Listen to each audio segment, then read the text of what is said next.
If HoloLens is so good, why isn't there a HoloLens 2? Well, now there is, with Microsoft revealing a new version of their augmented reality headset, which will set you back $3,500 or roughly £2,680, actually cheaper than the first.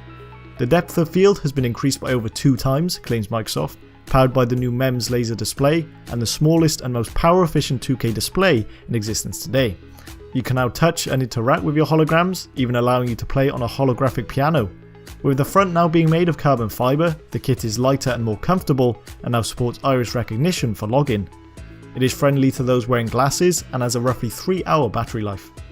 HoloLens 2 will use Azure cloud computing technology and use an open store model, allowing for third-party apps on the platform. The tech, now dubbed mixed reality, is designed mainly for enterprises, hence the hefty price, and is available to pre-order in the US right now. There is no specific release date apart from 2019.